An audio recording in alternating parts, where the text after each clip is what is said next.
그래서 우리 저번에 이제 보면 인트로덕션에서 보면 흡음과 디퓨즈 리플렉션에 대해서 이야기를 나눴고, 그다음에 흡음재의 응용과 그에 대한 기본 이론에 대해서 배웠었어요.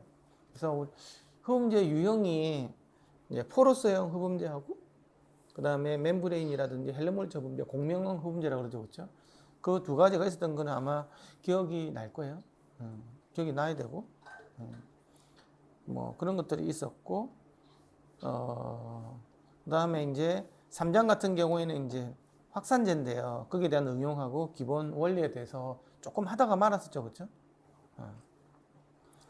그래서 그게 3장에 있고, 이제 4장으로 가면 흡음 특성을 어떻게 잴 건가 하는 거예요. 흡음재를 어떻게 잴 건가, 이렇게 measurement of 이런 게 좋죠. 그러면 흡음 개수를 어떻게 재지? 그러면 뭐 이렇게 임피던스 튜브에서 재는 요만한 작은 사이즈로 재는 게 있고, 이제 좀 큰 사이즈로 재가지고 이렇게 재는 게 있어요. 실제로 이거 나중에 배우다 보면 지금 나와 있는 이런 거 제대로 측정이 과연 되는가에 대해서 굉장히 의문이 많아요. 그리고 뭐 측정 똑같은 시료를 가지고 A, B, C 재는 게 값이 다 달라. 기관들마다. 그래서 참 이게 그렇게 쉽지는 않고, 우리가 아주 굉장히 정확한 값을 보는 건 그렇게 간단치가 않아요. 쟤는 방법론에 따라서 너무 많이 차이가 나기 때문에 그런 것들이 있고, 그 다음에는 이제 5장 가보면 뭐가 있냐고 하면 이제 확산하고 산란 개수를 재는 거예요. 산란 개수를 재고 확산 개수를 재고, 우리는 지금 그런데 흡음 개수는 좀 이해는 가지만 산란 개수는 뭐고 확산 개수는 뭔지 잘 모르잖아요. 근데 이제 이거는 더 어려워지는 게 내가 저번에 이야기했지만 국내에 산란 개수하고 확산 개수를 재는 기관이 아마 거의 없을 거예요. 뭐 잴 이유도 별로 없고, 시장 자체도 적고, 이게 뭐 정확한지 안 정확한지 어쨌든 뭐 실제로 대부분 보면 그냥 설계 프로그램에서 나온 거 그냥 그걸 그대로 그냥 해서 그거 되면 대충 이렇게 나와요 뭐 이런 거지, 실제로 그걸 재가지고 산란 개수 값이 얼마다, 확산 개수 값이 얼마다, 이거를 보는 거는 시간이 너무너무 오래 걸려요. 오늘 이제 그 이야기를 할 거예요. 그래서 그러니까 대부분 그러니까 흡음 장치라는 것들은 딱 넣어보면 얘가 광대 흡음을 얼마 정도 하고 있다. 그 이제 룸에서 비포 애프터 보면 값이 딱 나오잖아요. 그렇죠? 그래서 많이 좋아졌네. 특히 이제 공명형 흡음 같은 경우에는 이게 내가 타겟을 하는 예를 들면 60Hz가 Q 값이 요렇게 해가지고 얼마큼 줄어들었는데 근데 잘못 맞추면 금방 뽀록이 나잖아요. 어느 정도는. 그렇죠? 근데 확산 개수 이거는 측정할 수 있는 방법이 없어. 어떻게 측정할까? 측정해가지고 이거 확산판을 잘 달았네, 그걸 알 수가 없어요. 근본적으로 그냥 대략적으로는 그냥 어떻게 본다고 생각해요? 내 확산판을 잘했네. 들어서는 많이 다를 수 있는데 측정을 해가지고는 알 수가 없어. 그러니까 이쪽에 이제 이 사기성이 되게 많은 거지. 내가 너무 과도하게 넣었나? 아니면 적게 넣었나를 알 수가 없어. 흡음재는 다르죠. 흡음재는 내가 많이 넣으면 너무 많이 넣은 것 같은데 이건. 왜냐하면 더 대드해지고 잔영 시간 쑥 줄어드니까. 근데 확산재는 알 수가 없어요. 그리고 어디 넣어야 이게 잘 된 거지? 그것도 알 수가 없어. 이제 그런 이야기들이 나와요, 여기서. 그리고 설계할 때 내가 최저 주파, 이게 확산재라는 거는 확산이 되는 주파수 대역이 정해진다 그랬잖아요.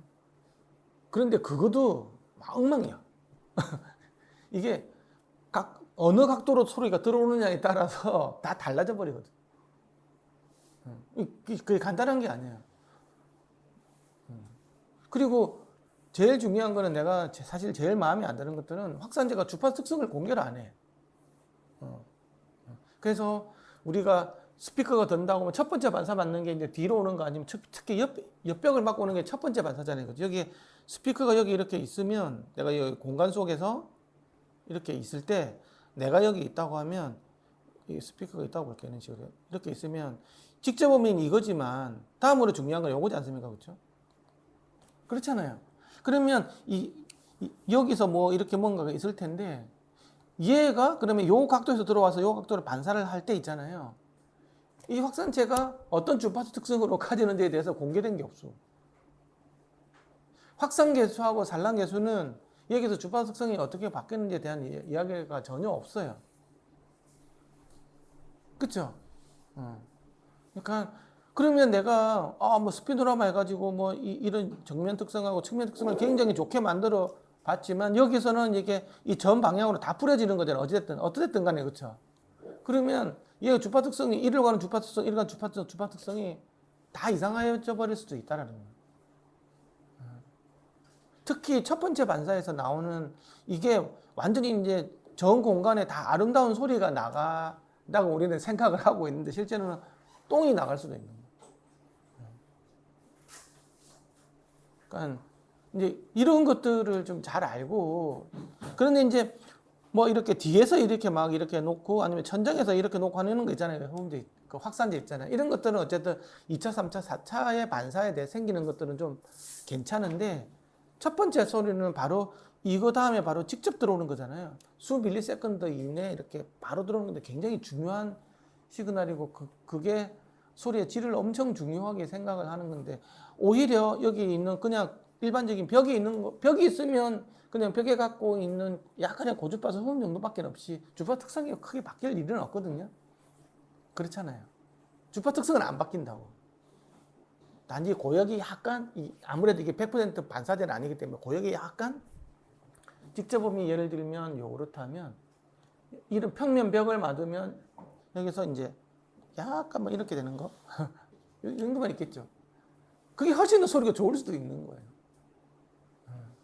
그런데 이제 이거 얘하고 얘 사이가 직접음하고 얘 사이가 거의 레벨이 비슷하고 하다 보니까 시간적인 조금 딜레이 때문에 아니 컴퓨터가 주파 특성이 막 이렇게 세는 컴퓨터가 걸리기 때문에 이 평면벽이 굉장히 더럽습니다라고 이야기를 하잖아요. 그렇죠? 실제로는 재면이 이렇게 나오지.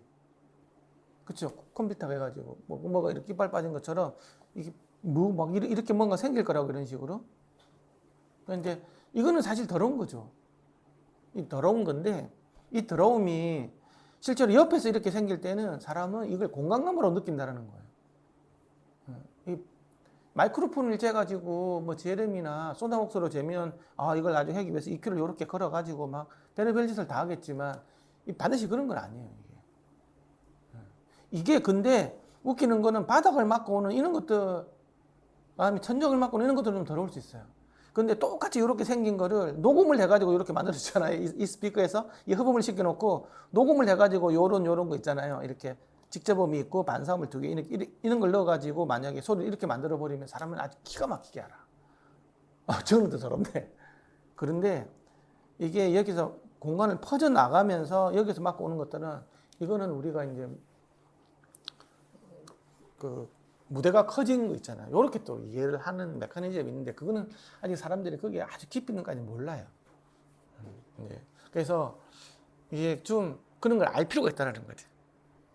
이게 사실 이런 것도 없이 컴퓨터도 없이 측면 반사하면 점점 아름답게만 잘 퍼질 수만 있다고 하면 훨씬 더 좋겠죠, 그렇죠? 하지만 현실에서는 하나를 취하면 하나를 버려야 돼.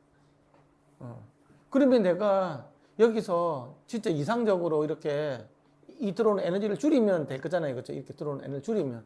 적어도 20dB 이상 줄여야 되거든, 이거보다. 그러면 줄이려면 이제 뭐 흡음을 시키거나, 근데 흡음을 시켜버리면 이제 또 다른 또 문제가 생겨요. 뭐 좋은 점도 있을 수 있어요. 그 옛날 방식 녹음해가지고 우리가 니어필더 모니터에서 탁 들어가지고 완전히 다 흡음시키고 해가지고 스피커에서는 직접 위주로 해가지고 모니터링 하는 경우가 있겠죠. 그런 식으로 하면 이제 요 안에 무대가 이렇게 탁탁탁 이렇게 아주 깔끔하게 이렇게 배치될지만 실제로 이제 그 청취자가 듣는 소리하고는 완전히 다르지. 거의 모든 소리들이 다 스피커 양 스피커 사이에서 이렇게 그 이미지가 굉장히 작게 아주 포커스된 이미지로 해가지고 자세한 미팅을 이런 걸로 가는 거지.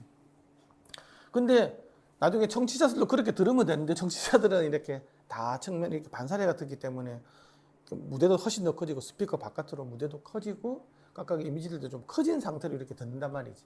소스의 이미지 폭이 다 커진 상태로 듣는 거지. 그러면 이제 만드는 사람이 듣는 소리하고 듣는 사람이 듣는 소리 완전히 다르게 되는 거예요. 그럼 그렇게 만들면 되나 이제 이런 이제 그걸로 가는 거지. 옛날에는 만드는 소리, 듣는 소리 달라야 돼 이렇게 옛날에 이렇게 정의가 됐었거든요. 그래서 만드는 사람은 니어필드에서 대가리 쳐박고 직접음 위주의 소리를 들어야 돼. 그래서 그 만드는 사람이 듣는 스피커, 모니터 스피커는 측면 능력도 하나도 안 중요해. 직접음만 잘 들으면 돼. 어쨌든 다 흡음을 시킬 거기 때문에. 그래서 옛날 모니터 스피커들은 측면 응답 아예 자체를 보지를 않았어. 정면 응답 위주로 했다고. 그런데 내가 집에서 듣는 스피커 같은 경우는 이제 다 맞고 들어오는 이런 거 내가 멀리서 듣기 때문에 그걸 파필드라고 그러잖아요. 2, 3m에서 이렇게 듣기 때문에 측면 응답이라든지 이런 것들 전체적으로 중요하고 그걸 보는 기준이 스피노라마였다는 거지. 근데 모니터 스피커에서 스피노라마가 필요하냐고 나는 정면밖에 안 듣는데 이렇게 해버리면 하나도 안 필요할 수도 있다는 거죠. 그러니까 이제 그렇게 하면 되냐라는 게 사실 있어요. 사실은 뭐. 근데 이제 그런 이야기들은 좀 여러분들이 한번 생각을 좀 많이 해보시라는 거죠. 그 다음에 이제 6장으로 이제 가보면 이제 흡음재에서 있잖아요. 포러스 타입의 이제 흡음재에 대한 흡음 원리에 대해서 이야기가 나와요. 그래서 이제 스티로폼, 폼류 있잖아요. 이렇게. 그러니까 천 같은 이런 그게 포러스 범죄고 넘어가면 7장으로 넘어가면 이제 레조넌스 타입의 업소버, 헬름홀츠 업소버, 그다음에 멤브레인 업소버가 있는 거예요. 이게 이제 주로 많이 사용되는 게 베이스 트랩 만드는 방법에 대해서 이야기가 나와요.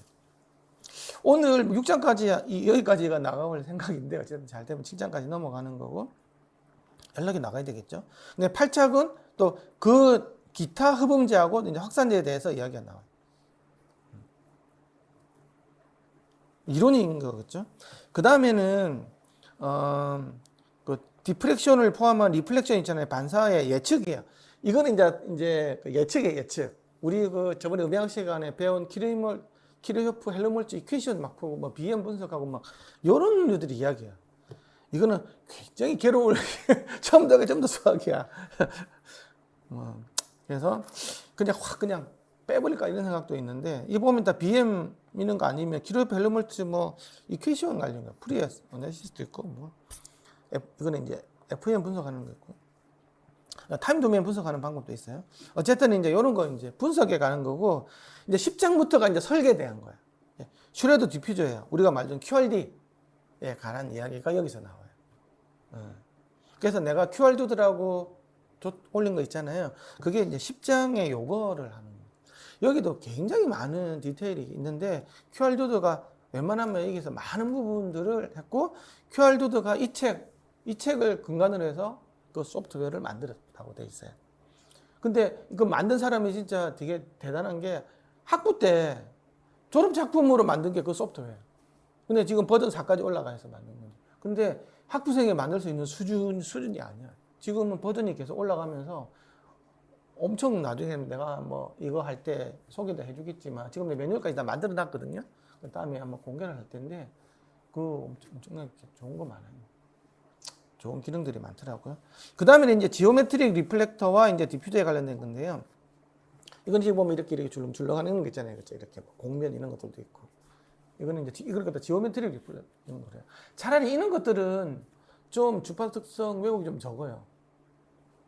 이제 엔지니어링들 있잖아요. QRD 같은 거 막 격자 있는 거 바바바바바 이렇게 막 이런 것들이 되게 심하다는 거죠.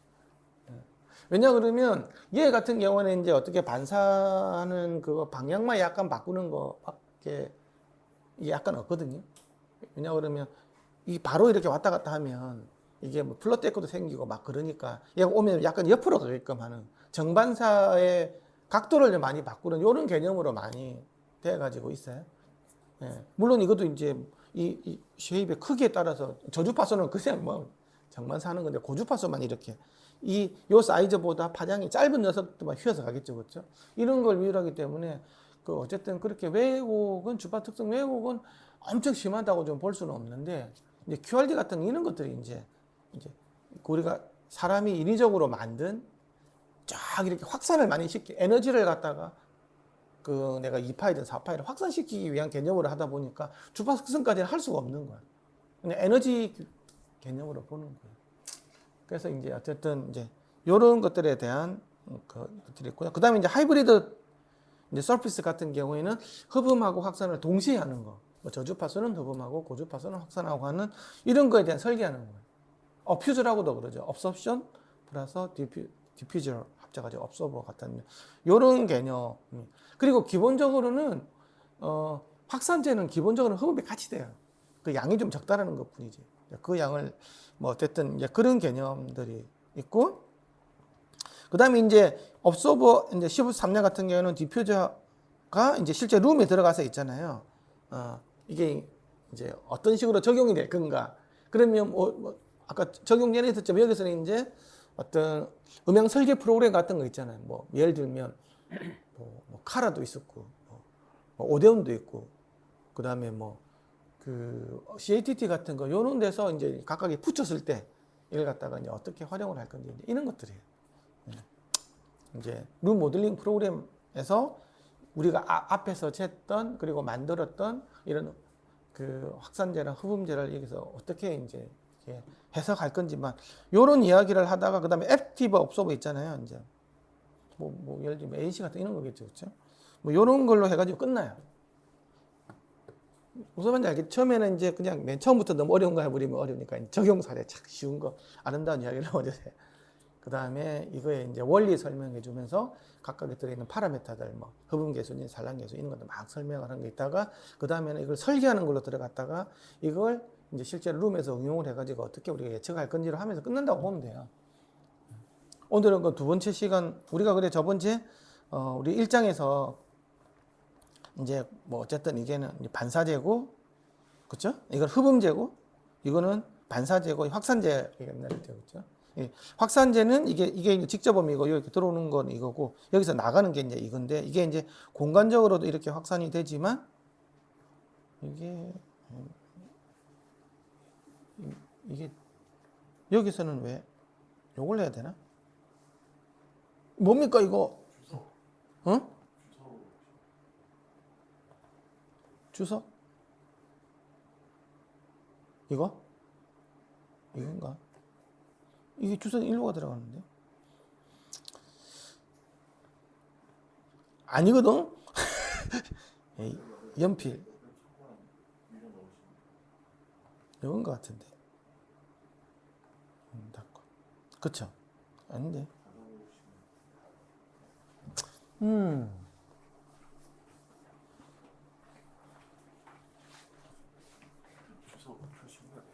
요걸 참 해야 되네, 요걸로. 요걸로 하는 거구나. 내가 마우스로 해서 그런 거. 그래서 이제 핵심은 내가 여기서 들어가서 이렇게 나가는데, 그렇죠? 이게 이제 흡음제였단 말이지. 그렇죠? 이렇게 하면 이게 큰 게 들어가서 이게 작은 게 반사음이 나온다는 거잖아요. 그렇죠? 그래서 처음에 이렇게 큰 게 들어갔는데 나오는 거 코딱지만한 게 나오고 이것도 이제 정반사, 비반사 방향으로 간다는 거. 이게 이제 크기는 이렇고 방향은 요 방향이라는 거. 그 이해가시죠? 그렇죠? 근데 어쨌든 이렇게 가는 거고 사실 이것도 이거 폭에 따라서 있잖아요. 이게 특히 이제 이게 4분의 1 파장 정도의 길이가 되지 않으면 이 저역은 그대로 그냥 큰 게 에너지를 가져가고 고역일수록 점점 줄는 거지. 나중에 주판 속성이 원래 이렇게 들어갔다면 실제는 이렇게 나중에 나오는 거죠. 그렇지? 고역은 작고 저역은 많이 살아있는. 이렇게까지는 아니지만 이렇게 되겠죠. 근데 이렇게 될 가능성이 많아. 이건 지금 이상적인 이야기를 하는 거고. 이거는 이제 완전히 이제 이게 굉장히 하드한 거예요. 그래서 반사율이 거의 한 100% 정도 된다고 한다고 하면 거의 1대1로 이렇게 에너지가 나오고 반사는 이 정반사 방향으로 이렇게 들어가서 이렇게 나가는 거예요. 그렇죠? 이거는 다 아는 내용. 이렇게 하면 여기는 주파수 왜곡 같은 게 없어요. 그렇죠? 이게 보면 주파 특성이 이런 게 들어가면 뭐 교환 이런 게 좀 나오겠죠. 그렇죠? 에너지는 거의 비슷하고 이런 걸로 가는데 이게 이제 아까 제가 말한 QRD라는 이런 개념이에요. 뭔가 이게 막 들어갔다가 나왔다 하잖아요. 그러면 이 확산이라는 개념은 기본적으로는 공간에 대한 확산이에요. 그래서 분명히 일로 해가지고 요렇게 크게 나올 줄 알았는데 전 방향으로 있잖아요. 이렇게 다 퍼져버리는 거예요. 우리가 원하는 게 이제 이런 거죠. 근데 이렇게 만들기 위해서는 시간적으로도 한 개만 나오는 게 아니고 여러 개가 나온 게 되는 식으로 시간적으로 뿌려지는 거죠. 그러니까 시간적으로도 뿌려지고 공간적으로 뿌려지는 거. 그럼 시간적으로 어떻게 뿌려지냐? 늦게 맞고 나오는 녀석, 금방 나오는 녀석 이런 것도 다 있는 거예요. 금방 나오는 녀석은 시간적으로 앞에 갈 거고, 이 많이 들어가는 녀석은 뒤로 나오겠죠, 그렇죠? 이 많이 들어갔다 나오는 녀석은 요 안에서 이제 어떤 마찰에 대한 점성에 대한 로스 때문에 이렇게 에너지가 줄어드는 거예요. 이해가시죠? 이런 것들 때문에 이거 하고 여기서는 뭐 여기 이제 쑥 들어갔다가 한참 뒤에 나오잖아요. 그러면 그렇죠? 그러면 이게 이제 위상차가 생겨가지고 이렇게 꺾이는 거예요, 소리가. 그러면 꺾이게 날아가는 거예요. 그러면 얘는 뭐 예를 들면 이렇게 날아가고 뭐 얘 같은 경우는 요만큼 날아가고 이렇게 더 많이 꺾이 날아가겠죠. 이런 식으로 해가지고 이 시간차 공격에 의해서 이런 공간적으로 헛부러지는 효과가 생기는 거예요. 그런데 문제는 바로 이 근처에서 들으면 아주 골 때리는 현상이 생긴다고 하겠죠. 그렇죠? 이런 페이즈가 하나도 안 맞는 형태가 돼가지고 적어도 이게 이제 내가 듣는 착석 위치에서 보면 뭐 2m 이상에서 떨어져서 들어야만 그때서야 그래도 어느 정도 시간적으로 약간 정리된 소리가 나오는데 여기서 이렇게 가까이서 들으면 아주 엉망인 소리가 나와요. 이제 그게 문제예요. 근데 뭐 여러분들 가보면 알겠지만 이 스튜디오 이런 데 가보면 이게 그 뒤에다가 확산판 이렇게 붙여놓고 소파에 딱 앉혀놓죠, 그렇죠? 그렇게 들으면 완전히 이 대가리 여기 탁 있으면 뭐 이게 뭐 뒤에 뭐야? 그러면 확산판이 있네 막 그렇게 들으면 이제 엉망이 되는 거예요, 소리가. 희한한 소리가 돼요. 그런 이야기를 저번에 했었어요. 이런 거 이야기 다 하면 오늘 진도를 못 나가니까 오늘은 오늘의 진도를 나가봅시다. 자, 그러면 3.2.1 오늘은 기계가 하는 게 아니고 사람이 있기 때문에 훨씬 더 낭낭한 목소리로 다음에 아마 동영상 볼 때도 훨씬 더 편하실 거예요. 예, 읽읍시다.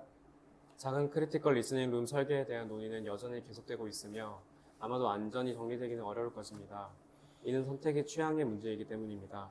가장 성공적인 접근 방식 중 하나인 RFZ를 고려해 보겠습니다. 이 설계는 재생된 소리의 공간의 음향적 영향을 최소화하고 중립적인 크리티컬 리스닝 공간을 제공하는 것을 목표로 합니다. 이 영역은 믹싱 또는 리스닝 포지션 주변에 시간적, 공간적으로 형성된 RFZ를 조성합니다. 공간적인 의미에서는 특정 영역 내에만 존재하고 시간적인 의미에서는 직접음이 도달한 이후 나머지 반사음이 도달하기 전까지의 시간 구간에만 해당됩니다. 자, 여기서 말하는 중립적이라는 이야기 있잖아요. 중립적. 그래야 되나? 이 중립적이라는 이야기 있잖아요. 이 중립적이라는 이야기라는 말은 어쨌든 그 공간이 스피커에서 나오는 소리에다가 뭔가 더 떼면 안 된다는 얘기예요. 스피커에 나오는 소리를 그대로 전달해야 되는 거지. 그래서 어떤 EQ잉이 들어가면 안 된다는 얘기인 거고, 또 그리고 크리티컬 리스닝 룸이라고 있는데 이거는 이제 우리가 리스닝도 캐주얼 리스닝이 있고 크리티컬 리스닝이 있거든요. 캐주얼 리스닝은 우리 집에서 듣는 거죠, 그죠? 크리티컬 리스닝은 내가 그러니까 캐주얼 리스닝은 내가 음악을 소비하는 입장인 거고, 크리티컬 리스닝은 내가 음악을 만드는 사람 입장이에요. 그래서 내가 주의해서 들어야 돼. 아주 크리티컬하게. 예. 이제 그래서 이거는 이제 녹음실 이야기라고 보면 돼요. 녹음실 이야기인데, 중립적으로 듣기 위해서는 이 사람은 무엇이라고 했냐고 하면 절대 반사음이 적어도 직접음이 들어오고 나서 어느 구간 이내에서는 반사음이 들어와 버리면 컴퓨터가 낄 거잖아요. 그렇죠? 두 개가 동시에 컴퓨터가 끼면 음색이 바뀌고 그렇게 돼서는 안 된다는 이야기예요. 그래서 리플렉션 프리존은 그 반사음이 적어도 일정 정도 아예 안 들어올 수는 없지. 계속 공간이니까. 그런데 어느 정도 시간 이내에서는 들어오지 말아야 된다는 얘기죠. 그 이야기를 좀 하고 있습니다. 예, 읽으십시오. 초기 반사음은 음색을 변화시키고 음상이 이동되도록 만들어 청각적으로 영향을 준다는 것은 잘 알려져 있습니다. 여기서 음상 이동은 소리의 출처가 잘못된 위치에서 들리는 현상을 의미합니다. 음향 처리를 통해 공간적, 스펙트럼적 질감을 정확히 인식할 수 있는 공간을 만들 수 있습니다. 또한 룸 왜곡은 녹음된 콘텐츠 속 중요한 인공적인 요소들을 가려버릴 수 있습니다. 첫 번째 하나는 초기 반사음이 들어와 버리면 소리의 위치가 있잖아요. 이렇게 움직일 수 있겠죠, 그렇죠? 원래 여기 있어야 될 게. 그래서 이제 측면에 들어오는 초기 반사음으로 하면 음상이 좀 더 옆으로 넘어가요. 그래서 우리가 콘서트 홀장에 가더라도 측면 반사음이 굉장히 중요한 게, 내가 멀리서 보면 무대가 이렇게 좁잖아요, 그렇죠? 좀 내가 돈이 좀 적어, 그럼 더 무대가 더 좁겠죠, 그렇죠? 하지만 어쨌든 무대는 실제로 작다고. 지휘자가 볼 때는 굉장히 클 줄 모르겠죠. 우리는 지휘자 세계는 뒤에 있기 때문에. 근데 실제로 이제 콘서트 홀장 눈을 딱 감는 순간 무대는 훨씬 더 커지죠.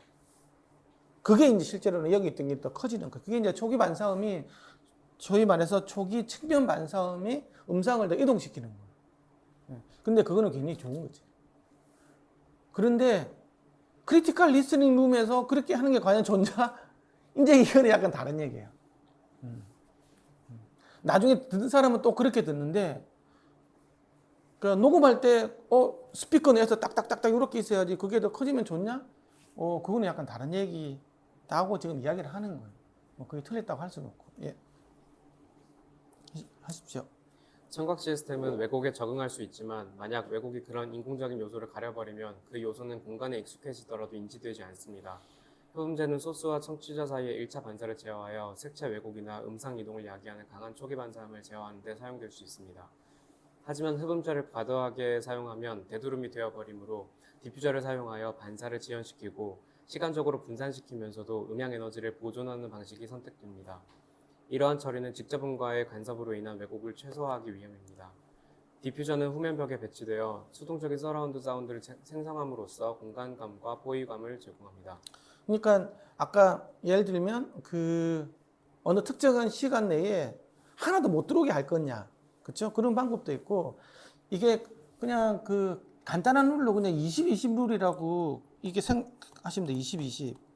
이거 그러니까 20ms 이내에 20dB 밑으로 20ms에 들어오는 소리는 20dB 이하로 줄이면 그게 이런 아까 음상 이동이라든지 컴퓨터 효과에 크게 영향이 많이 없다라는 거거든요. 그래서 그냥 정확하게 20은 아니야. 16만 ms 그런데 그냥 20하면 쉽잖아 일단은. 근데 20ms 이내는 20dB 이하로 줄일 필요가 없어. 그럼 줄일 때 완전히 줄일 거냐? 그럼 흡음재를 쓰는 거고, 그렇죠? 내가 이렇게 에너지를 헛들이더라도 내한테 들어오는 거는 정할 거잖아요. 그럼 이제 그때 쓰는 것들은 이제 확산재를 써도 된다는 거지.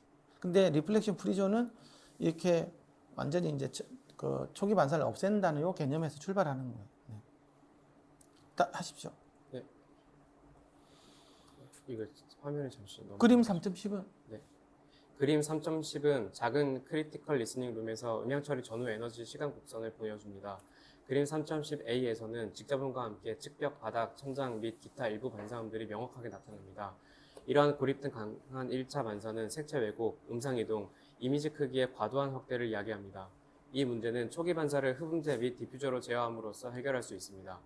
이는 후면벽 반사가 도달하기 전 약 18ms 동안의 초기 시간 지연 구간을 형성하게 되며 이 구간이 RFZ가 됩니다.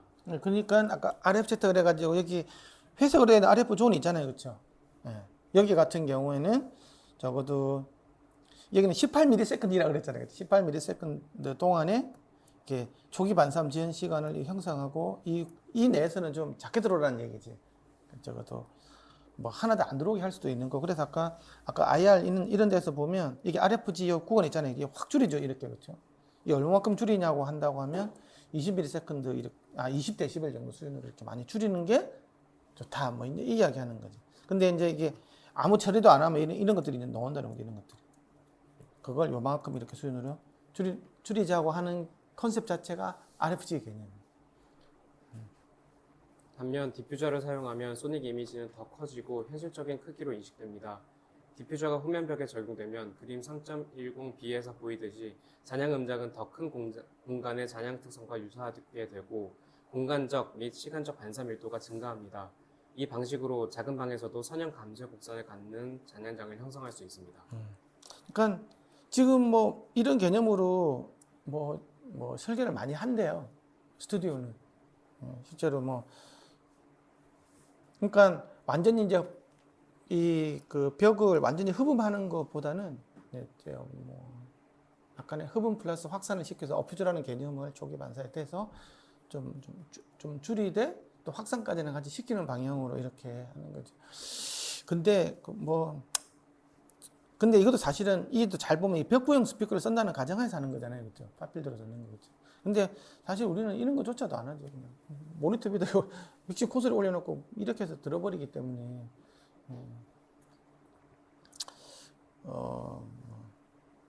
일단은 그거 잘 모르겠고. 안토니오 등은 레코딩 컨트롤룸에 대해 연구를 진행했습니다. 도면은 그림 3.1.1에 나와 있습니다. 3.11에 나와 있습니다.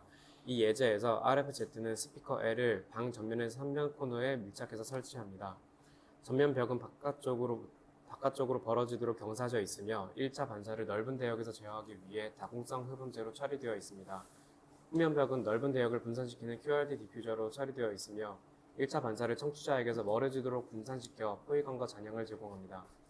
그림에서 음영 처리된 영역은 RFZ로 직접음보다 24dB 낮은 레벨이며 초기 시간 지연은 약 17ms입니다. 그래서 여기 뒤쪽에다가 이렇게 확산재를 많이 쓰는 이유는 뒤쪽에서 한참 뒤에 들어오잖아요. 그렇죠? 뒤에 들어오고 여기서 여기까지 들어오는 것들이 거리가 충분히 멀기 때문에 이제 이거는 나쁘지가 않은 거예요. 어제도 20ms 한참 뒤고, 그리고 이제 또 멀리서 이렇게 얘가 날아갔다가 멀리기 때문에 그 레벨도 굉장히 많이 낮춰지고 한참 뒤에 쫙 뿌려지면서 들어오니까 뭐가 포위감이라든지 엔벨로프가 뭐 충분히 쓸 수 있는 거지.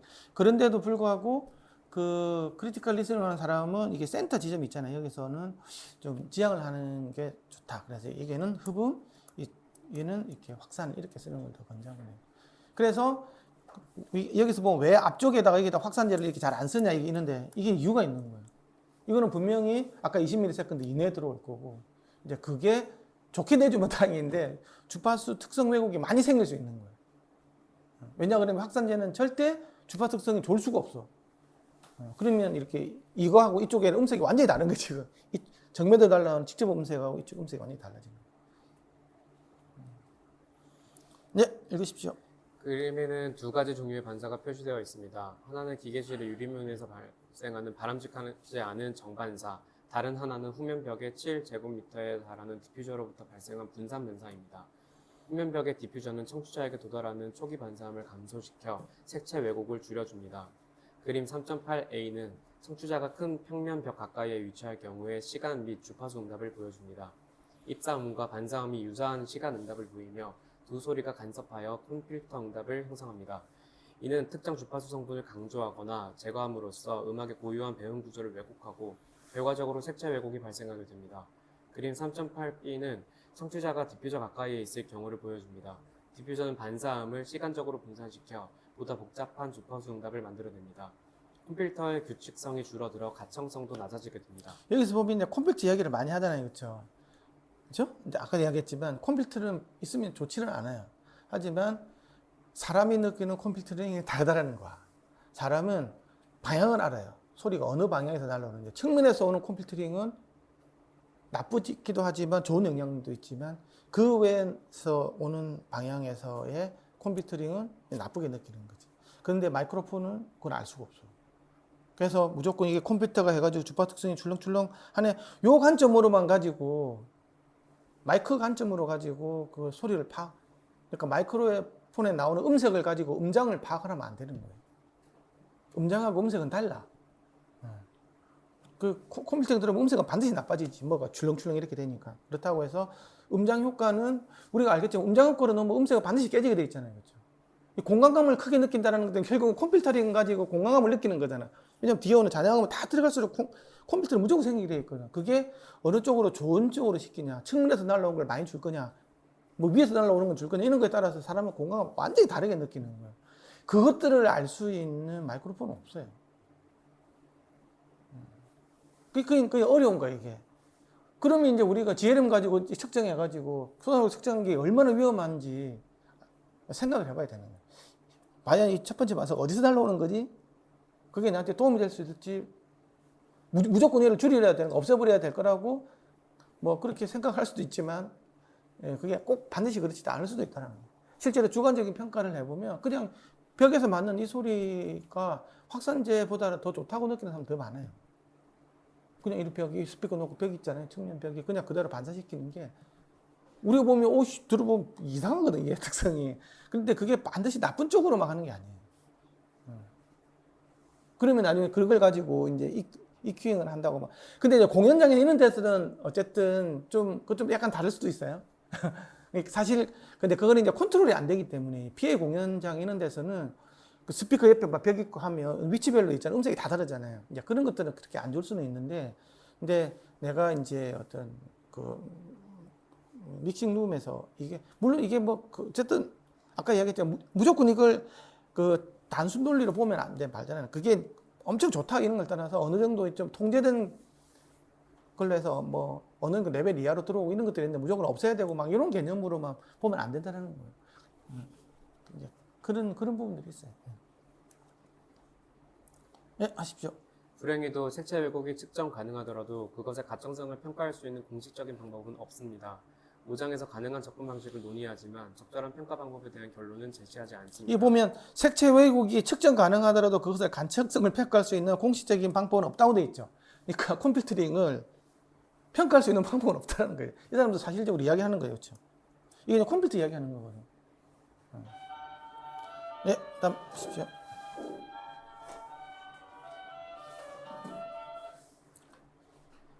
늦게 올 때 이렇게 내가 누르지 말라고. 그러면 이게 다 끊긴다고 이렇게. 근데 어쩔 수 없지 뭐 문을 닫아놨기 때문에 집에 갈 수도 없고. 그러니까 늦게 오면 안 돼. 눈총을 찌릿찌릿 줘야 되는 거야. 자, 한번 읽어봅시다. 예. 또한 다른 반사음에 의한 마스킹 효과를 고려한 보다 완전한 모델이 필요합니다. 추가 반사음이 많거나 다채널 스피커가 공간의 자연음향을 지배할 경우 컴퓨터 문제는 덜 심각해집니다. 디퓨저의 가장 효율적인 배치 위치는 기하학적 반사 지점입니다. 이 지점은 입사각과 반사각이 동일해져 정반사가 발생하는 표면상의 위치로 소형 거울을 벽에 붙여두고 그 거울을 통해 스피커가 보이는 위치라고 이해하면 쉽습니다. 그러니까 우리가 옛날에 보면 내가 앉은 위치에서 그걸 딱 붙여가지고 여기서 뭐 이게 스피커가 보이는 왼쪽 스피커 보이는 지점에다가 하나 딱 표시해놓고 또 그걸 옮겨가지고 오른쪽 스피커가 보이는 두 개니까 지점을 표시해가지고 거기다가 흡점 붙이면 된다고 했는데 이제 그렇게 생각하면 안 된다는 거예요. 그 지점이 굉장히 중요한 지점이긴 한데 그걸 내가 어떻게 할 건지. 확산이 굉장히 좋은 개념이야. 그래 확산을 하려면 그러면 적어도 200Hz 슈레드 주파수 이상부터가 처음부터 확산이 되는 걸 놔야 되는데 그럼 이만큼 두꺼워지네. 그럼 내가 거기서 놓을 수가 있나? 그리고 내가 듣는 위치가 지금 거기하고 지금 이게 1점 몇 메다 여기까지가 그 정도 되는지 이런 거 다 따져보고 이렇게 해야 된다는 거예요. 네, 보십시오. 디퓨저를 얼마나 사용할 것인가는 개인적인 취향에 따라 결정됩니다. 만약 간섭 반사음을 흡수해버리면 해상도가 매우 높은 소닉 이미지, 즉 공간상의 점처럼 작고 명확한 음상이 형성됩니다. 반면 디퓨저를 사용해 반사음을 제어하면 음상의 크기가 넓어지고 청취자가 실제 음원 앞에 있는 것 같은 자연스러운 크기로 인식되기도 합니다. 따라서 원하는 음상 폭과 깊이, 그리고 공간감을 적절히 조절하는 균형이 필요합니다. 네. 그러면 여기서 내가 작업하기 편한 것들은 그냥 점처럼 보이는 거지, 그치? 점을 탁탁탁탁 찍혀가지고 조금만 뭐 이상한 거 있으면 이 녀석 이거 다 걸러내야 되겠다. 그러면 다 흡음해가지고 막 무향실을 듣는 게 제일 낫겠지. 그쵸? 그러니까 그거 이제 작업의 편의성이 돼서 하는 건데 사람들이 그렇게 다시 듣느라는 거예요. 이제. 그 상태에서 내가 공간계 임팩터, 시간계 임팩터를 걸어가지고 나는 그 상태에서 나는 듣기 좋은 걸로 갈 거잖아요. 그러면 그게 나중에 실제로 이제 잔향 공간에서 사람은 확산 공간에 들을 텐데 그건 완전히 완전히 다르게 들릴 텐데 그러면 원음이 어디 있냐는 거예요. 그게 원음이 도대체. 이제 그런 그 딜레마로 빠지게 된다. 그래서 내가 어느 정도까지를 취할 건가, 똑같이 할 건가 그러면 이제 그렇게까지 가면 내가 저걸 또 잘 못 들을 수도 있잖아요, 그렇죠? 그러면 내가 선택을 해야 되는 거야. 어느 정도까지 확산을 시킬 건지를. 그런 것들이 있는 거죠. 그러니까 아까 이야기했지만 작업은 니어필더하고 듣는 것들은 파필드에서 듣는다고 하는 것들은 니어필드라는 말은 결국은 그냥 직접은 위주로 듣겠다는 그것밖에 없거든. 니어필더 모니터라는 것들은. 어쨌든 간에 그 가까이에 있고 실제로 그 위주로 듣겠다는 건데 이제 그렇게 듣는 거하고 우리가 집에서 하이파이에서 듣는 거하고 많이 다르다는 거예요. 그 가운데서 브릿지 역할을 해주는 사람이 바로 마스터링 엔지니어고 그 사람은 파필드에서 실제로 공간하고 많이 바뀌어서 그 사람이 원하는 것 좀 이렇게 뭔가를 바꿔줄 수 있다고 하지만 이미 공간기 이펙트, 시간 이펙트는 믹싱 레코딩이 이미 들어가 버린 상태이기 때문에 그걸 뺄 수는 없는 거잖아요. 그렇잖아요. 그래서 이제 좀 그런 부분들이 현재 레코딩하고 컨텐츠를 만들 때 벌어지는 어떤 현상이라는 거예요. 적절한 균형이 필요하다. 네. 일부 사람들은 믹싱을 위해 매우 대등한 공간을 선호하지만 그렇지 않은 경우도 있습니다. 일부 설계자들은 오직 직접 음악을 청취자가 듣도록 하는 비환경 설계를 지향하기도 합니다. 이러한 음향 환경이 바람직한가는 역시 개인적인 취향의 영역입니다. 여기 비환경이라는 면에서 계속 나오는데 실제 우리 듣는 환경하고 좀 많이 다른 거 있잖아요. 무향실 같은 이런 환경. 아니면 극단적인 잔향관 이런 환경, 이런 것들 비환경이라고 이야기를 하는 것 같더라고요. 정확한 거는 모르겠는데 어쨌든 그런 식으로 논 인바이러먼탈이라고 이렇게 한 거 보니까 예. 그래서 이러한 비음향적으로 소위 말해서 나중에 실제로 듣는 사람하고 청음자하고 생산자하고 완전히 이렇게 너무 다르게 가는 건 좀 문제가 있지 않나 뭐 이렇게 생각합니다. 이것도 물론 개인 취향의 영역입니다. 그러니까 이거에 대해서 완전히 이제 막 완전히 반대하는 사람은 플로이드 툴 박사 이거 같이 해야 돼 이런 게 어딨냐고 세상에. 이거 원음은 뭐 개나 주나 막 이렇게 이야기를 하는 게 툴 박사님. 네. 흡음이 과도하게 적용되면 색채 왜곡 등의 룸 효과는 사라지지만 많은 사람들이 이러한 매우 데드한 방을 답답하게 느낍니다. 이 경우 믹싱 엔지니어는 데드한 공간과 일반적인 생활 공간 사이를 스스로 보정하며 작업해야 하는 단점이 있지만 매우 정밀하고 명확한 소리를 감지할 수 있다는 장점이 있습니다. 이제 말 이해가죠? 네, 내가 했던 말이 그거예요. 그래서 이제 여기 보면 어쨌든 얘가 아마 얘가 뒤쪽인데 이렇게 처음 확산제는 요런 뒤쪽 위주로 이렇게 많이 준다고. 앞쪽은 없이. 그 얘기 이제 알겠죠, 그렇죠? 근데 이제 여기서도 요즘에 이제 하는 것들은 한 요 정도까지는 센터 있잖아요, 그죠? 이런 것들은 확산제가 있으면 그 이제 물론 뒤에 한참 늦게 들어오는 소리겠지만 이게 주파 특성이 이제 많이 왜곡이 된 거거든요. 그래서 이게 센터 이미징의 보컬 이런 거 센터 이미징에 영향을 미친다 그랬더니 얘는 이제 흡음을 시키는 게 좋다. 뭐 그런 이야기들이 있더라고요. 뭐 그거는 집에서 이걸 어떻게 해보면 되는 줄 아나요? 일단 이렇게 만들어 놓고 여기다가 이불을 갖다가 이렇게 확 이렇게 덮어놔 봐봐. 그러면 느낌 완전히 다르대요. 그러다가 이불 탁 빼봐, 들어봐봐. 그러면 이미징이 완전히 다르게 느껴져요. 그 플로이드 툴 박사 책에 나오는 이야기였네요. 그 양반이 들어봤는데 너무 이게 이미징이 깨끗하게 가는 거예요 처음에. 그래서 왜 무슨 일이 생기지? 그렇게 해가지고 이제 거기다가 큰 두꺼운 전으로 가지고 지금 내가 피꿈치 부분을 갖다가 이렇게 덮고 나서 들어보니까 이제 음성이 맺히더라는 거예요. 근데 그 음성이 맺히는 게 좋은 건지 뭐 뿌연 게 더 좋은 건지 그건 본인이 이제 근데 이런 게 있다라는 건 정도만 알고 아까 얘기했지만 자기가 선택의 영역 본인이 어떻게 선택을 할 건지. 근데 이렇게 무조건 확산제가 많은 게 이게 너 진짜 성공했구나 이게 아니라는 거지 이게.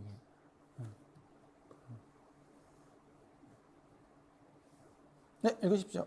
만약 어느 정도의 생동감을 공간에 남기고 싶다면 흡음재와 디퓨저를 함께 사용하는 것이 흡음재와 평면병만 사용하는 것보다 낫습니다. 그래서 업계 최고의 마스터링 룸 중 상당수가 이러한 조합을 채택하고 있습니다. 예를 들어 업계에서 가장 성공적인 마스터링 룸 중 하나인 메인주 포틀랜드의 게이트웨이 마스터링 스튜디오나 한때 존재했던 뉴욕의 더 히트 팩토리 스튜디오가 그 예입니다. 라이브 공연을 위한 스튜디오들 역시 대부분 흡음재와 디퓨저를 함께 사용합니다.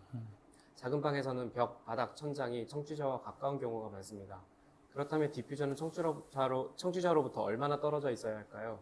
이는 반사 음장과 총 음장을 고려하여 결정할 수 있습니다. 청취자가 듣는 소리는 직접음과 반사음으로 구성되며 이를 각각 입사 음장과 산란 음장이라고 부릅니다.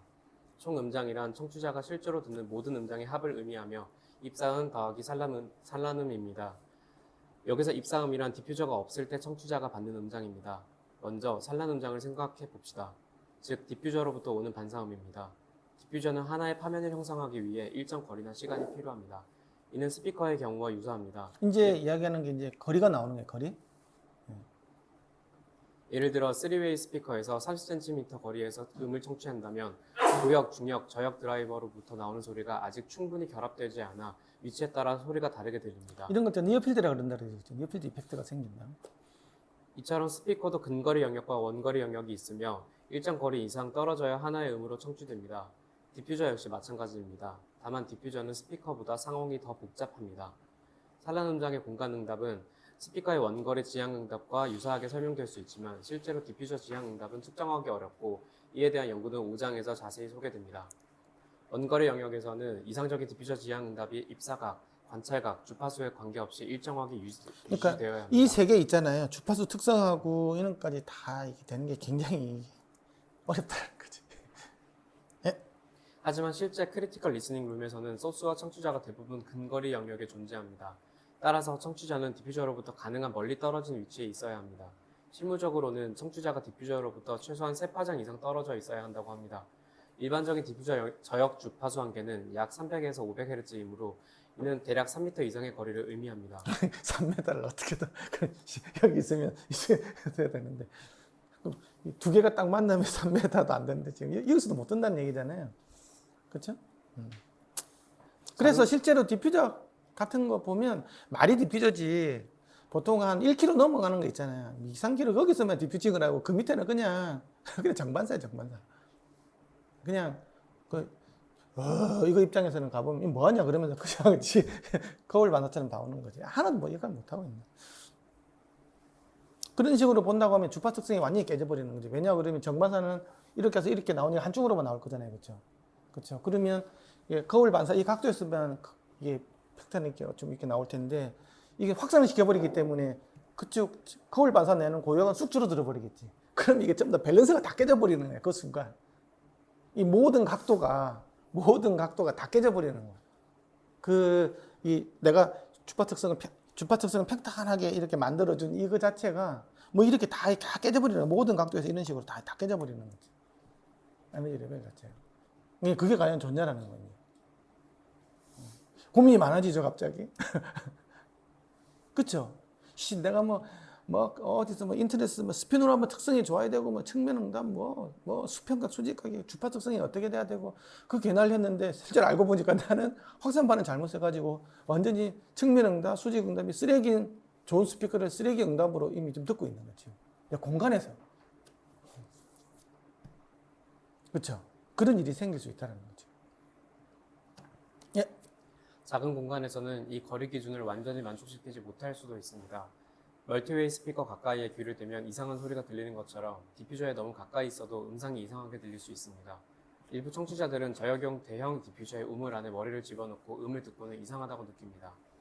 디퓨저에 너무 가까이 있으면 디퓨저 전면에서 반사된 소리가 지배하게 되어 디퓨저의 시간적, 공간적 분산 특성을 충분히 청취할 수 없게 됩니다. 직접음과 반사음이 매우 유사하게 되므로 컴퓨터 현상이 더욱 심해집니다. 이로 인해 총 음장에 대한 고려가 중요해집니다. 음악을 청취할 때 청취자는 총 음장을 듣게 됩니다. 이는 직접음과 반사음이 결합된 것입니다. 만약 반사음이 더 강하면 왜곡이 인지됩니다. 반사는 음상의 크기와 방향성에 영향을 주는 것처럼 주파수 응답을 변형시켜 색채 왜곡을 유발할 수도 있습니다. 총 음장을 고려하는 것은 왜 디퓨저가 색채 왜곡을 줄일 수 있는지를 이해하는 데 도움이 됩니다. 청취자가 반사 표면을 이렇게 총 음장을 고려해가지고 내가 어쨌든 색채 왜곡을 줄이려면 시간적, 공간적인 게 필요하다 그랬죠. 그렇죠? 충분히 시간이 있고, 공간도 커야 되고, 그죠?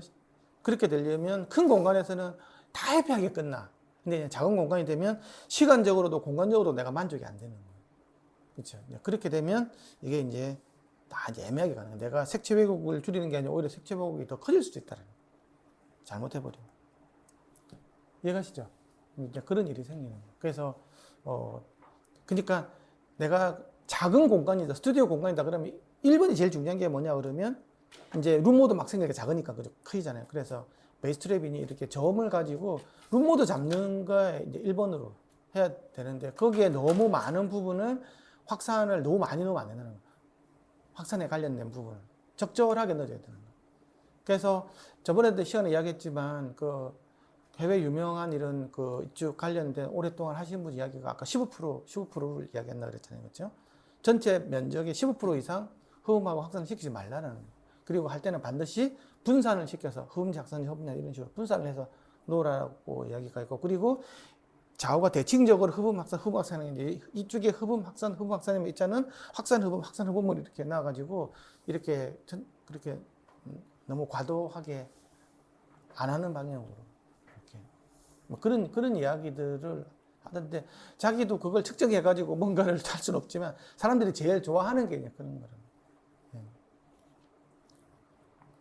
맞는지는 모르겠지만 일단은 나보다 훨씬 더 그쪽 많이 했던 나름대로 과학적으로 연구하시는 분이 이야기한 거기 때문에 나는 그냥 전달해 주는 거야. 난 잘 몰라. 안 해봤기 때문에. 근데 그렇게 이야기를 하시더라고요. 근데 집에 가서 이제 만약에 내가 지금 하고 있는 공간에서 내가 확산제가 특히 이제 확산제가 아름답잖아. 이게 아름답잖아요. 그래서 굉장히 과도할 경우가 되게 많아요. 그래서 나는 이제 가보면 너무 과도하다는 생각을 요즘 더 많이 느껴요. 싹 닦아는 경우도 있고 막 뒤에 샥다 돌려가지고 샥 성공했어 막 이런 약간 그 느낌이 있잖아요. 이런 것들이 좀 네, 보십시오. 청취자가 반사 표면에서 약 1m 거리에 위치한다고 생각해 봅시다. 평면 벽으로부터의 반사음은 직접음과 유사한 수준이기 때문에 두 음이 간섭하여 컴퓨터가 형성됩니다. 이로 인해 직접음만의 정보가 잘 보존되지 않습니다. 물론 이 컴퓨터가 반드시 청취자가 인지할 수 있다는 보장은 없습니다. 게다가 다른 반사음의 마스킹 효과로 청취자는 이를 인지하지 못할 수도 있습니다. 여기 이야기 나오죠. 이 컴필터링 효과를 청취자가 반드시 인지한다고 보장할 수 없다고. 그러니까 느끼는 거하고 측정된 거하고는 반드시 같이 안 가는 거예요, 이게.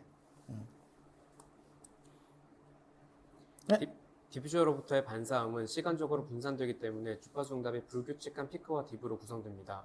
이러한 불규칙성은 정반사의 경우처럼 특정 대역만 왜곡하지 않게 되어 전체적인 주파수 응답이 직접음에 더 가까워지게 합니다. 그러니까 이렇게 이게 막 흩뜨려 버리는 거잖아요, 그렇죠? 이렇게 하면 그래도 이제 막 이렇게 막 컴퓨터가 막 이제 막 중구난방으로 생기다 보면 직접음이랑 비슷하게 가는 거지.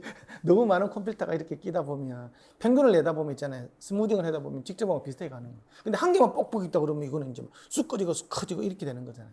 그래서 확산자가 이제 일정 시간 이후 일정 크기가 있으면 굉장히 좋은 쪽으로 가는데 이게 이제 그게 만족이 안 될 때는 나쁘게 안 되죠. 그 이야기라. 네. 단일 평면 디퓨저는 한 방향으로만 음을 산란합니다. 반면 방구 형태로 산란하는 디퓨저는 청취자와 반대 방향으로 더 많은 에너지를 분산시키기 때문에 컴퓨터 효과를 더 줄일 수 있습니다. 결과적으로 산란 음장의 크기와 총 음장에서의 간섭 강도는 다음과 같은 순서로 감소합니다. 평면, 곡면. 그러니까 예, 이거는 평면이 어쨌든 그 간섭이 제일 크겠죠, 그렇죠? 컴퓨터가 제일 크게 보이는 거예요.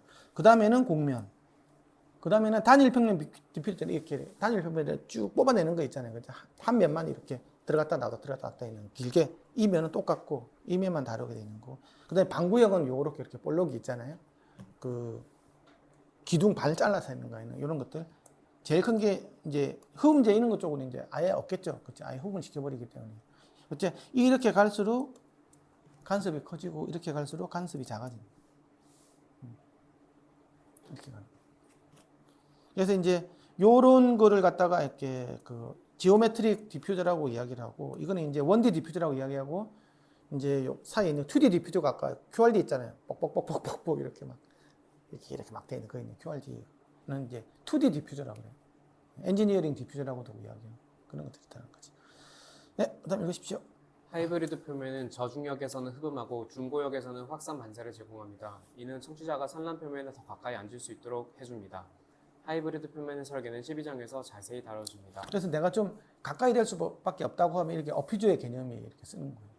그래서 왜냐 그러면 어퓨저 한다면 저음까지 내가 확산하는 게 아니고 저음은 흡음을 시켜버리고 파장이 좀 짧으면 아무래도 내가 거리가 좀 짧아도 되잖아요, 그렇죠? 그러면 이제 저음은 모르겠고 이제 흡음 확 먹어버리고 고음만 이렇게 해가지고 그러니까 좀 상대적인 거리가 좀 줄어들어도 되고 하는 이런 개념으로 접근한다는. 예. 종합하면 음향 분산 표면의 시간적, 공간적, 스펙트럼 음각을 모두 고려하는 것이 중요합니다. 표면 형상을 무작위로 만드는 것은 바람직하지 않으며 설계자는 디퓨저 성능 특성에 대한 이론적 또는 실험적 검증을 반드시 받아야 합니다. 이러한 방법에 대해서는 5장에서 논의됩니다. 그러니까 시간적, 공간적까지는 아는데 스펙트럼 응답까지도 모두 고려해야 된다고 되어 있잖아요. 그럼 주파 특성도 봐야 된다는 얘기예요. 특히 이해 같은 경우에는 첫 번째 반사음을 고려. 그러니까 어떻게 본다고 하면 첫 번째 반사음 고려하는 부분만 어떻게 내가 잘 할 건지 일단 현재 수준에서 보면 그거를 신경을 좀 많이 써보자는 그 이야기예요. 나머지 뭐 이렇게 돼 있는데 내가 스피커를 여기 놓고 여기 놓았다고 하면 아까 이쪽 확산재 놓는 이런 확산해 놓고 이쪽도 뭐 여기 이렇게 확산해 놓는 것들은 크게 일단 문제가 없어요. 왜냐하면 이게 한참 가서 이렇게 해가지고 나중에 나올 거기 때문에 얘도 마찬가지고 이렇게 가서 좀 이렇게 되는데 여기다가 내가 듣는데 여기다가 할 때 여기다가 어떻게 할 건지는 이제 좀 많이 고민이 이제 들어가는 거예요. 그리고 천장에 놓는 이런 것들도 크게 상관이 없고. 이거 천장에 놓는 거는 이 천장에서 반사음이 오히려 그러니까 더럽지만 들어오는 게 훨씬 좋다는 거예요,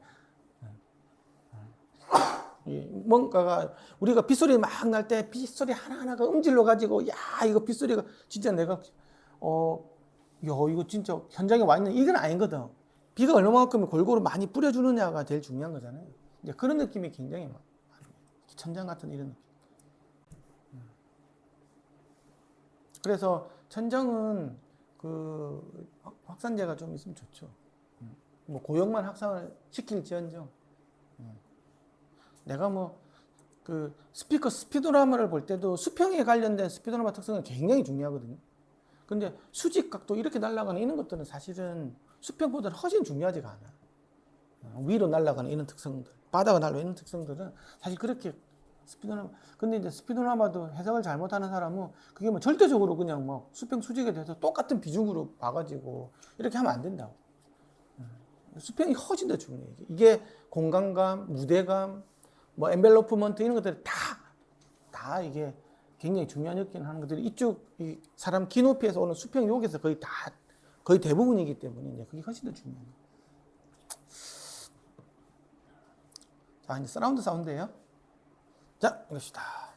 서라운드 사운드에 적합한 청취 공간은 어떻게 설계되어야 할까요? 이러한 공간 설계는 전면 및 서라운드 스피커로부터의 반사를 어떻게 제어하느냐, 그리고 서브우퍼가 룸과 어떻게 결합하느냐에 크게 의존합니다.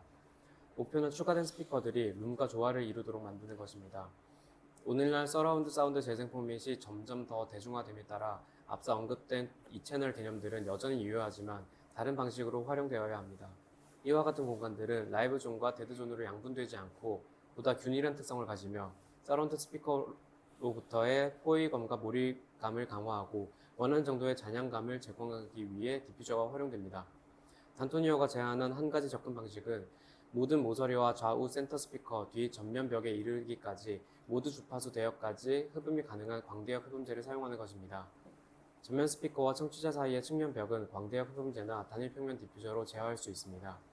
측면 및 후면 벽에는 서라운드 스피커에서 나오는 사운드를 분산시키기 위해 광대역 디퓨저를 사용하며 서라운드 스피커는 가급적 벽면 장착형 또는 독립형으로 두는 것이 좋습니다. 스피커는 벽에 밀착 설치하거나 경계면에서 멀리 떨어질수록 더 좋은 성능을 발휘한다는 점을 기억해야 합니다. 이러한 벽면 장착 디퓨저는 서라운드 스피커와 함께 작동하여 포위감을 향상시킵니다. 그러니까 스피커 위치를 그러니까 스피커하고 바운더리 사이에 인터페런스를 없애는 가장 확실한 방법은 벽에 밀어 넣는 거죠, 그렇죠? 그래서 옛날 스튜디오는 보면 다 벽부형이었다고. 이게 튀어나오면 어쩔 수는 없어요. 그게 좀 크리티컬한 데서 안 생기게끔 하기 위해서 어느 이상 뭐 거리를 주자 여기에 거지. 어쨌든 나오면 무제한 왔다가 나오면 직접 나눈 거 왔다 갔다 사이에 컴퓨터가 막 걸릴 거잖아요. 그죠? 그런 것들은 뭐 저음이 무제한으로 나가기 때문에 굉장히 이제 별로 안 좋지.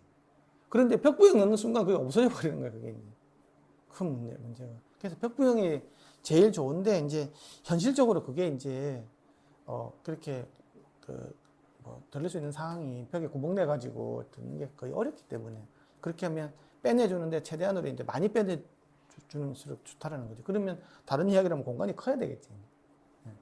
그리고 스피커 이제 주변의 뒤쪽 같은 경우는 호흡 처리가 잘 돼야 되는 이런 문제가 또 생기는 거예요. 그리고 그 이제 어쨌든 서라운드로 가면 뭐 스테레오하고 다르게 뭐 라이브밴드 대단 이런 개념이 없어요. 전부 다 똑같은 이제 비중으로 가는 건데 사실 이것도 옛날에는 되게 이야기가 많았어요. 그래도 앞쪽이 비중이 크고 뒤에는 약간 더 해주는 건데 어떻게 똑같이 하냐 했는데 이제 계속 스피커 수가 많아지면 많아질수록 다 이제 공간이 아니고 스피커 역할이 점점 커지는 거잖아요. 그러면 공간의 역할은 없으면 되겠네. 그러면 무형실로 하면 되지. 그러면 극단적으로 그렇죠. 싹 없애버리고 나는 모든 그 스피커에서 나오는 것만 돼 있는데 사람은 본질적으로 있잖아요. 이게 눈에 보이는 이쪽에 대해서는 굉장히 해상도가 높아요. 이렇게 몇 도 간격으로 다 찾아내고 위아래도 많이 좀 잘 물론 위아래 많이 못하긴 하지만 이렇게 하는 반에서 측면하고 뒷면은 이게 굉장히 어려워 공간을 찾는 게. 그래서 특히 이제 측면하고 뒷면 같은 경우에는 어찌 본다고 하면 스피커가 훨씬 더 많이 있지 않는 이상은 그 위치를 느낄 수가 없어. 그 옆에 있다고 하면 스피커는 소리가 여기서 나는데 여기서 해가지고 예를 들면 모노로 썸 시키면 소리가 뒤에 나야 될 거잖아요, 그렇죠? 그렇지? 우리가 5.1 채널이라고 본다고 하면 여기 있잖아요, 이쯤에 있잖아요, 110도에 있잖아. 사실 5.1 채널이 말이 110도지 110도면 뭐예요? 90도에서 20도밖에 안 떨어진 거잖아. 옆에 있는 거라고, 옆에. 뒤로 안 간다고, 이게 뒤로는. 그래서 비행기가 앞으로 확 뒤로 가잖아요. 그러면 소리가 또 위로 간다니까, 다 이렇게. 절대 소리가 뒤로 안 가요. 그래서 백서라운드라는 게 뒤에 스피커. 그만큼 사람은 뒤가 어디 있는지 잘 몰라. 내 눈으로 보는 데만 관심이 있지. 옆도 마찬가지예요. 사람 귀가 이렇게 있기 때문에 이쪽은 느낄 수가 없어. 이쪽 방향. 뒤쪽은 관심 대상이 아니고 옆에는 여기 그 귀가 하나도 있지 않는 이상은 느낄 수가 없어요. 이제 그런 것들이 양기 시간차가 아예 안 생기기 때문에 그런 일이 벌어지는 거예요. 그래서 이쪽은 많이 놔주고 뒤에도 많이 놔주지 않는 이상은 몰입감을 느끼기가 되게 사실 힘들어. 근데 우리가 공연장은 자연적으로 생기는 거잖아요. 반사에서 그렇죠. 공연을 하면 물리적으로 이게 다 스피커인 거잖아요. 뭐 무한계의 스피커가 있기 때문에 공연장이 느끼는 거잖아요. 그렇죠. 그걸 무양으로 해가지고 스피커만 가지고 몇 개만 딱딱딱딱 놔가지고 느끼기에는 완전히 다른 거예요. 그게 완전히 달라. 뭐 얼마만큼 많아야 되냐? 굉장히 많아야 돼. 그러면 몇백 개의 스피커를 놓을 수가 없잖아요. 그래서 이제 어떻게 하냐고 하면 스피커 점점 이렇게 좀 놔주고 제일 취약한 잘 못 느끼는 데다 좀 많이 놔주고 그 사이에다가 어떻게 해야 되냐면 확산반을 확 메꿔버리는 거예요. 그렇게 돼야 이 둘 사이에 이게 슉 하다가 슉 튀어넘어가는 이런 현상이 없어져요. 그래서 의외로 이렇게 전면을 확산반이 있으면 굉장히 이미지 더러워져. 사람은 너무나 잘 느끼기 때문에 거기서 맞고 오는 건 별로 안 좋아하는 데 반해서 내가 이제 만약에 전면은 무대가 전면으로 보는 조건이라고 하면 뒤로 보고 있는 거 말고 전면으로 본다고 하면 후면 쪽은 구멍이 많으면 안 돼. 그래서 확산판을 생각보다 많이 써줘야 돼. 그래서 돌비 애트모스 처음에 그 구현하는 사람들이 이제 야 이거는 서라운드니까 대드해야 돼. 막 흡음을 해가지고 게다가 스피커 많이 박으니까 잘 들리겠지. 천만의 말씀. 그래 이제 이렇게 확산자를 이렇게 쫙 넣어주면 훨씬 더 이제 소리가 훨씬 더 차분해지고 아름다워지고 더 공간감이 있잖아요. 실제로 현장에 와 있는 몰입감은 훨씬 더 잘 느껴요. 그래서 돌비에서도 뭐라고 했냐고 하면 뭐 7.1.4든 뭐든 갈 때 너무 큰 방에다가 놓지 말라고 돼 있거든요. 스피커가 거리가 멀어지면 구멍이 훨씬 커지잖아. 스피커 사이 간격이. 그러면 구멍이 너무 많이 느껴지는 거예요, 얘가.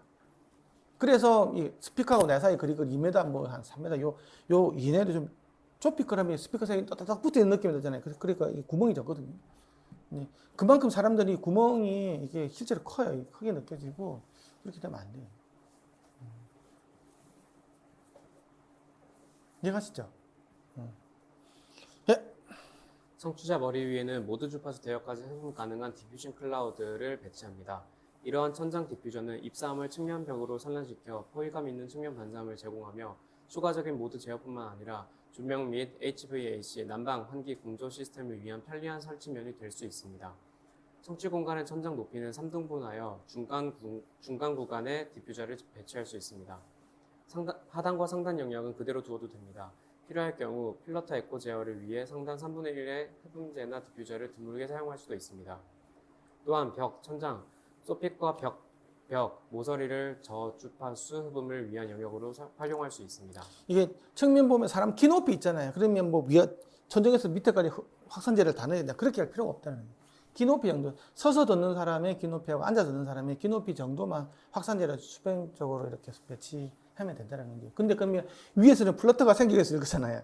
그럼 거기서 적당하게 이제 확산재를 좀 띄엄띄엄 배치해가지고 뭐 이렇게 넣으면 된다는 거. 그다음에 코너 이런 것들은 면과 면이 만나는 이런 것 같은 경우는 웬만하면 이제 베이스 트랩을 써야 돼. 제일 중요한 게 아까 얘기했지만 룸 모드를 잡는 거니까 이제 그런 식으로 전략이 들어가야 된다. 예, 읽으십시오. 일부 전문가들은 서라운드 사운드용 공간으로 매우 대대한 공간을 선호하기도 합니다. 특히 서라운드 사운드 믹스에서 후면 스피커가 단순한 배경음향 제공이 아니라 개별 오디오 객체를 재생하는 데 사용되는 경우에는 더욱 그렇습니다. 3.2.3 엠비코이 여기 보면 이제 아까 얘기했지만 뭐 대등한 걸 선호한다고 돼가지고 공간을 선호한다고 돼 있잖아요. 매우 대등한 공간은 이제 이것도 이제 실제로 그렇지가 않다. 그리고 그 이멀시브 공간 하는 사람들 있잖아요. 이제 이렇게 내가 이제 뭐 사람 한 100명, 200명 오는 이런 공간에서 전시할 때 플럭스 같은 걸 가지고 이렇게 막 설치해야 되는 경우 있잖아요. 빙 둘러가지고 이런 거 같은 경우에는 진짜 대담하면 되게 이상해져. 그래서 이제 차라리 그냥 아예 이런 반사벽에다가 스피커를 많이 너무 이렇게 리버브하는 이런 거 말고 적절하게 이게 좀 반사가 있는 게 스피커하고 스피커 사이 공간을 메꾸는 데 굉장히 유리하다. 그 앰비코익이라는 건데 이거 되게 재밌어요. 나 이거 보면서 요거 한번 이 사진을 볼 수 있을 텐데 이제 요거 이야기를 할 거예요. 들어보고 싶어. 이 불나면 어떻게 되나 이런 생각 잠깐 들고 엄청 잘 탈 것 같은데. 이거는 제가 생각하기에는 좀 굉장히 이상적인 것 같아요. 개인적으로 한번 들어보고 싶어. 근데도 여기 보면 다 한 거 아니고 있잖아요. 이런 것도 이런 거 있잖아요. 이런 거 있잖아요. 이게 왜 있는 줄 알아 이게? 룸모드 없애려고 해도 이게 이런 것들 다 룸모드 없애기 위해서 있잖아요. 이게 이런 것들. 점으로 그 극점은 여기서 없어지는 게 아닐 거잖아요. 자, 읽읍시다. 크리티컬 리스닝 환경의 극단적인 예는 조지 마센버그가 고안한 앰비코익 공간입니다. 그림 3.15는 매우 깊고 복잡한 디퓨저들이 설치된 공간 전면부 사진을 보여주며 이러한 디퓨저는 음장을 변화시키는 역할을 합니다. 그래서 보면 실제로 보면 쫙 이렇게 돼 있죠, 그렇죠? 여기서부터 그래서 여기까지는 여기까지 20대 11 수준이잖아. 이거 뭐지? 예. 아, 마우스로 하면 안 되지 참. 에헤이. 여기서 보면 여기서까지 보면 이제 20대 12 이상 차이 나죠, 그렇죠? 그 밑으로 쫙 이렇게 있잖아. 이게 이 한 개 한 개 사연들이 얼마나 많게도 날라오는데 보면 여기 구석에 다 처박혀서 한번 맞고 날라오는 거거든. 이게 소리라서 기관 음명으로 맞고 있는 착 줄여가지고 이게 쫙 선형으로 감싸지는 거 생긴 거. 이렇게 해야 이게 생긴다는 거지. 자, 해주시죠. 별로 커 보이지는 않는데요. 이걸 보면 여기가 엄청 커요. 여기가 요새는 돌비 애트모스 믹싱이랑 소니 360 믹싱을 같이 하거든요. 그래서 ATC 300 그거를 천정까지 다 돌려놓고 반대쪽에는 8361로 소니 360을 구현해놓은 그런 건가. 다음에 한번 가보시죠. 손잡고 갑시다. 예, 손 잡고 가시죠. 발 잡고 가도 되고. 자, 그림 3.16은 측정 임펄스 응답 시작 부분을 보여주는데 매우 초기에 반사밀도가 극단적으로 높다는 것을 포함하여 흥미로운 특징들을 나타냅니다. 잔향이 시작되기 전까지의 시간 지연이 전혀 없습니다. 이 공간은 앰비언트 아네코익, 즉 앰비코익 공간으로 설명될 수 있습니다. 이거는 왜 앰비코이냐 하면 앰비언트도 있는데 약간 은에코이 같은 느낌도 있는 거예요. 굉장히 여기는 어찌 본다고 하면 뭐 무향실이 아닌가 싶은데 전혀 그렇지 않아요. 가보면 적당한 잔향이 다 있는 거야. 0.3초, 0.4초가. 그런데 룸모드가 하나도 없고 너무나도 그래도 이렇게 뭐 초기 반사음이 튀는 것도 하나도 없어. 그러니까 녹음한 게 완벽한 공간이다. 네. 네, 왜냐하면 개별 반사 세기는 무향실의 1차 반사와 유사하지만 반사 밀도가 매우 높고 감쇄 시간은 약 0.3초이기 때문에 0.3초 정도 나옵니다. 따라서 이 공간은 분명한 잔향감과 공간감을 제공합니다. 이 방에서는 음악을 들으면서 편안하게 대화를 나눌 수 있으며 무향실과 같은 느낌은 아닙니다. 그러나 잔향의 수준이 낮기 때문에 음장은 매우 정밀하게 재현됩니다.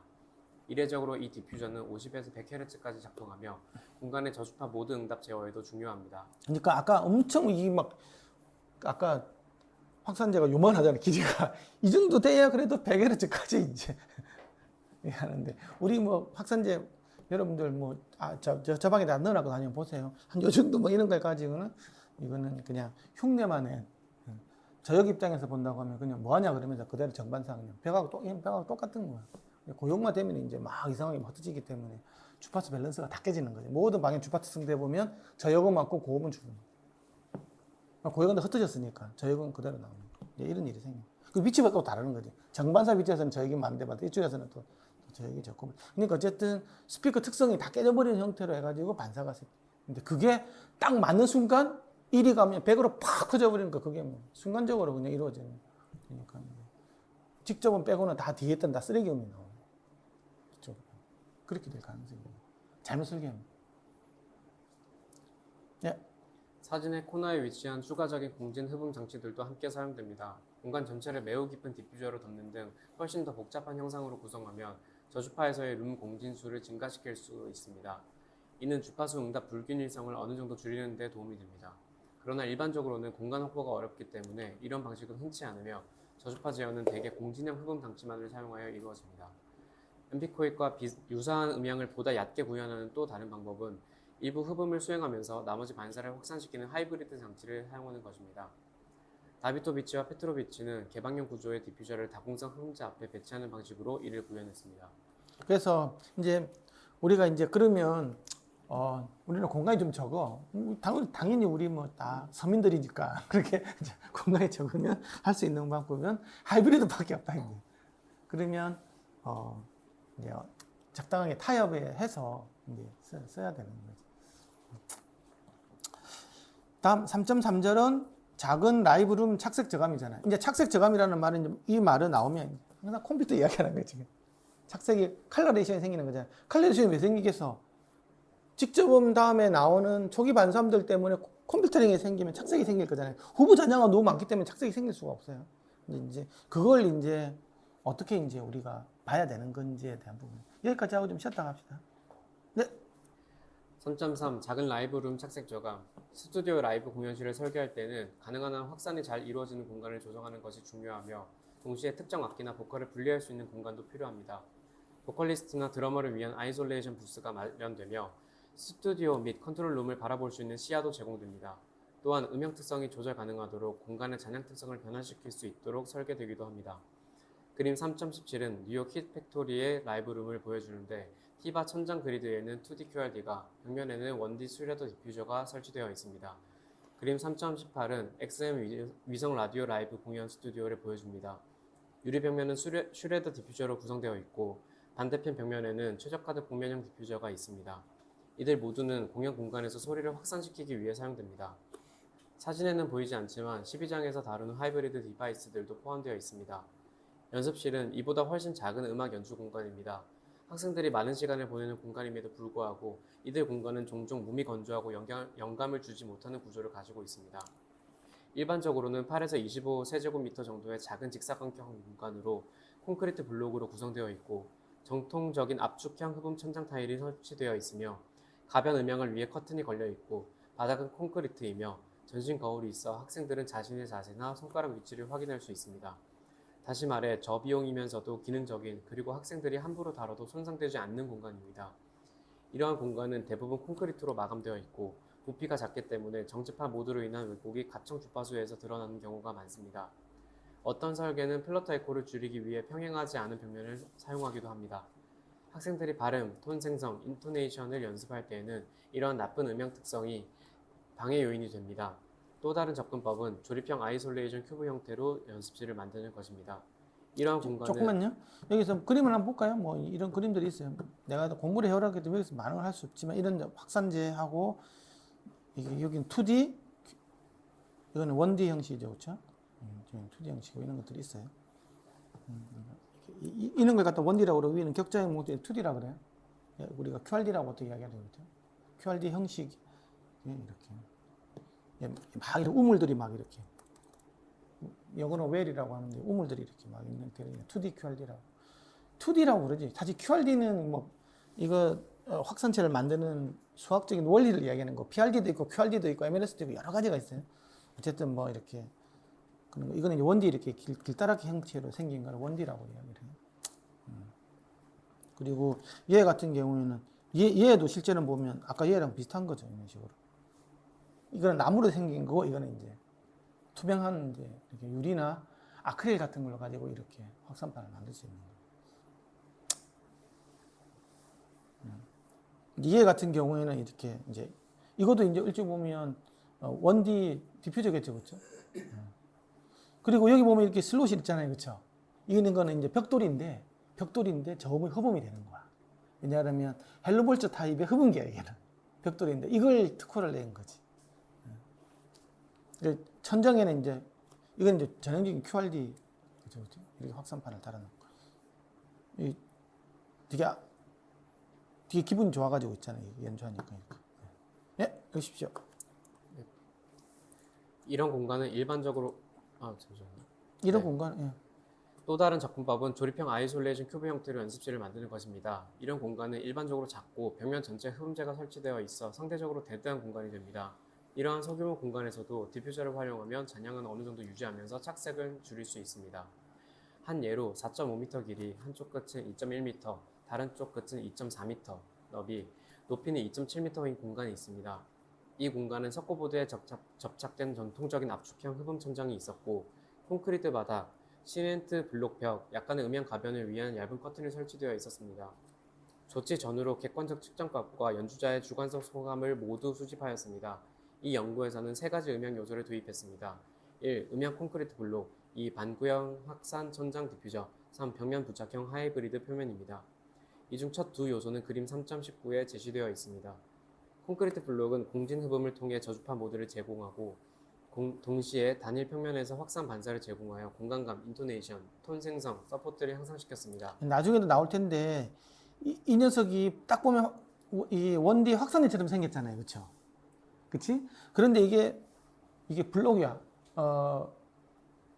일본식 발음을 하면 보로쿠 이게 블록인데 이게 이제 차음 역할도 되고, 그렇죠? 이제 소위 말해서 이제 확산도 되면서도 이게 뭐냐고 하면 안에 이게 이 슬롯이 있잖아요, 그렇죠? 이 공진 흡음도 돼. 그래서 룸보드도 많이 없었죠. 이 벽 전체. 그래서 이제 이런 것들을 만들었더라고요. 이게 재밌죠. 나는 이게 재밌어요. 그냥 이 거리가 많이 다르잖아요, 그렇죠? 그렇죠? 이거는 그냥 차음 역할만 하는 거고 아무 역할도 못 한다고. 이거에 비해서 이거는 뭐 찍어낼 때 약간만 모양만 주면 되니까. 네, 제 생각하기에는 이런 아이디어를 여러분들도 한번 내가지고 떼돈을 한번 벌어보는 거지. 뭐 목욕탕을 해야 떼돈을 버는 게 아니고 이런 거에 떼돈을 벌 수 있을 것 같아. 아이디어 너무 좋네. 예? 예, 알겠습니다. 그냥 못 부르는 걸로. 아니, 그러니까, 사실 아는 게임이라고 요즘이야 뭐 어쨌든 이런 것들 하면서, 뭐 하면 되는 거지. 어쨌든 뭐, 그러니까 몰라가지고 낭패 보는 게 사실 되게 많거든요. 뭔가를 공간을 이렇게 말 때는. 법으로 정해야 돼요. 네? 법으로? 그렇게 해야 돼요. 근데 뭐 어느 이렇게 학과장님이 애들 이렇게 아름다운 소리를 듣기 위해서 음향 그 블록을 누가 설치하는 사람 별로 없을 것 같은데, 어쨌든 이렇게 학과장이 안 되면 학장님이라도 좀 똑똑한 사람이 있어가지고 음대 학장이 좀 똑똑한 사람이 있으면 되겠지. 네. 여기서 말하는 공간감은 강한 공간적 인상과 포위감을 의미합니다. 반구형 확산 천장 디퓨저는 공간감을 제공하고 인토네이션 문제를 더 잘 인지할 수 있도록 도와주며 보다 확산된 음장을 형성합니다. 하이브리드 표면은 중력대 흡음을 제공하면서 고역의 반사 에너지는 확산시켜줍니다. 이 조합은 크리티컬 리스닝에 적절한 아티큘레이션 제어를 제공합니다.